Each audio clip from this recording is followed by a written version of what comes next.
Hello guys! So andito po ako ngayon sa my Meadowwood Subdivision. So meron po akong magandang offer sa inyo, no, na house and lot package na po ito dito sa loob ng Meadowwood Subdivision. So ayan, ito po yung labas. Okay? Ayan po yung kalye.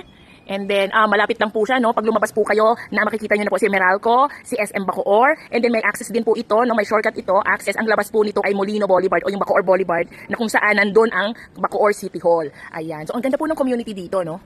So makikita nyo ang malalaki yung bahay, maayos. And ito po yung available dito ngayon, okay? So ongoing construction po tayo ngayon dito. Ayan, we have 4 units ho dito, no, na pwede ho kayong pagpilian. Ayan. So makita niyo yung pasad niya. This is the ano po ha, yung turnover ho nito ay complete na po. At premium finish ho ito, premium finish. So i-discuss ko po, pasok ko po doon, hindi pa po siya talaga tapos, ongoing yung construction niya. Pero pwede ko na po ma-discuss sa inyo ang finish po nito, ang finish output po nitong property na ito. Guys, napakamura po nito. In terms Bacoor area pa ho ito ha. In terms sa location, napakamura na po nito. So pwede pa ho itong ma-avail through bank financing and Pag-ibig financing po, no? At kayo po ang mamimili ng bangko na gusto ninyo. So mapapansin niyo po dito sa harap, no? Ito po ang kanyang gate. Ayan.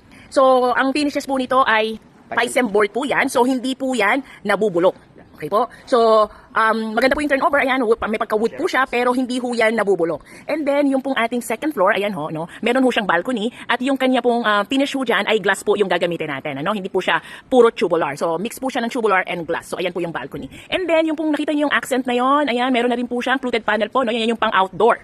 Okay? So, pasukin ho natin yung loob po nito. No? Do, sabi ko nga sa inyo, hindi pa siya tapos, pero makikita nyo na po yung ano nito, yung ganda ng bahay. By the way, ang lote po nito ay 69 square meter point something. So, ito po yung laki ng lote niya. At ang kanyang house area po ay nasa 140 square meter. And imagine, ang presyo lang po nito ay nasa 7.7 million. Grabe po, no? Grabe. Ang ganda ng finishes, ang laki ng house, ang ganda ng location, and for this price po, panalong-panalo na po tayo. So, ito po yung ating turnover. Ayan, ito po yung ating parking area. Nakita nyo, naka-tiles na siya.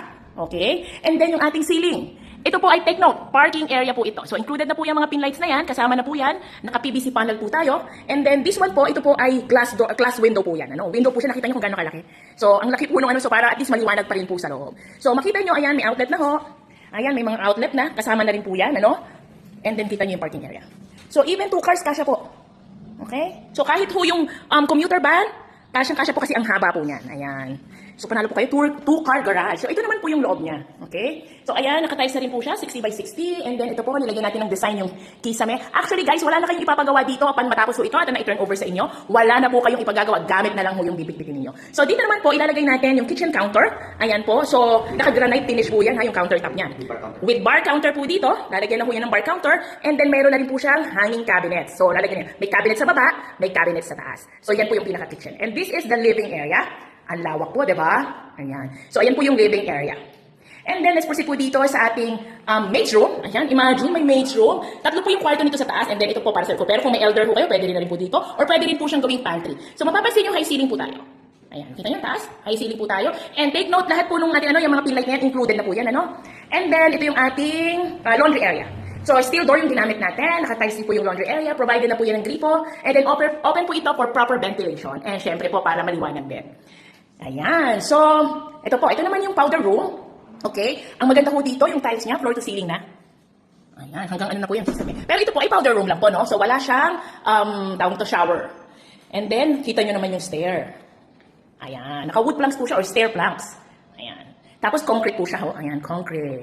And then, ito ang maganda dito. Ayan, open siya. Diba ang ganda? Ayan, syempre, nilagyan din siya ng PVC accent yung kanyang ceiling. Ayan, panik tayo. Guys, 1.5 months, tapos na ito guys, no? So, sa mga nagmamadali, yung may mga naghahanap ng gustong makalipat kagad, so, pwedeng-pwede na po ito, no? Kasi mabilis na lang po ito matapos. Ayan, kita ninyo, ang kanyang stair. Hindi tinipid. Oh, diba? Ayan, kita nyo, open. Hi! Ay, wala pa. Okay, so, merong 3 bedrooms po dito sa second floor, and ito, tingnan nyo naman ng master bedroom. Ang laki, diba? And syempre, may sarili siyang CR. So, ayan, pwede ito dito yung kanyang closet. And then, look at the CR. Hindi pa tapos yan, guys. So, may shower, may toilet bowl, syempre. And then, floor to ceiling na, ayan, ang tiles, oh, diba? Tapos, ayun na, oh, naka-ready na yung lagayan ng mga, shampoo, conditioner. At ang laki niya, guys. And here, ito, ayan, yung papansin niyo yan ay sliding door. Glass po siya, ha? Glass, yung buo na yan. So, glass door siya. And then, ito yung balcony. Ayan, see? Sa 7.7 million, grabe, panalo-panalo kayo, guys. So, ayan, para at least hindi tagus-tagusan yung araw. And then, let's proceed sa ating next room. Kita nyo naman yung hallway. Guys, yung hallway. Ang laki oh. Ang laki ng hallway. And then, ito yung common CR. Medyo madilim guys kasi wala pang ilaw. Pero ayan siya, of course. Floor to ceiling, common CR po yan. Ayan. So, ayan, kumpleto rin po siya ng mga accessories niya ho, ha. Naku guys, tripping na kayo. Tripping na puntahan nyo. Samahan ko kayo, don't worry. Then, this is the second room. Ayan. Of course, ayan, kita nyo ang lalaki ng bintana niya. And of course, provided na ang mga pin lights. And the third room, eto, mas malaki siya. Okay? Mas mahaba yung kanyang area. And then of course, meron din siyang malaking bintana and may mga ilaw na. So, honestly, dadalhin nyo, gamit na lang. No? Kasi maganda na po siya upon turnover. No? Kung gusto nyo na lang dagdagan ng accent, it's up to you. Pero panalo po ito sa 7.7 million. Complete turnover with this premium finish. Grabe. Naku, mapapawaw kayo at sana all na lang lahat. Ayan. Hindi naman siya ka-dark. Ayan guys, so kung gusto niyo magpa-tripping, no, call me. Of course, syempre dapat before the schedule, hindi po pwedeng ura-urada ho. Talaga pong tayo, sobrang dami po ng ating commitment. So, ayan, feel free lang po and then inquire lang po kayo. I can send you the sample computation. And of course, pwede niyo po ito makita, napakalapit lang po. It's just a few minutes drive lang po from SM Bacoor, from Meralco Bacoor. Ayan guys. See? Guys, yung 7.7 million, naku po, bare pa lang po yun. Or sabi natin standard finishes, halos wala pa. Pero ito, sa gantong finishes, panalo po tayo. Naku, parang gusto ko nang bilhin. How I wish. Ang ganda niya. Ang ganda niya. So, ayan. Thank you for watching. And hope to see you here. I'm so excited po na ipakita sa inyo itong property na ito. Ayan. Ang ganda-ganda po talaga. Bye-bye. Thank you for watching.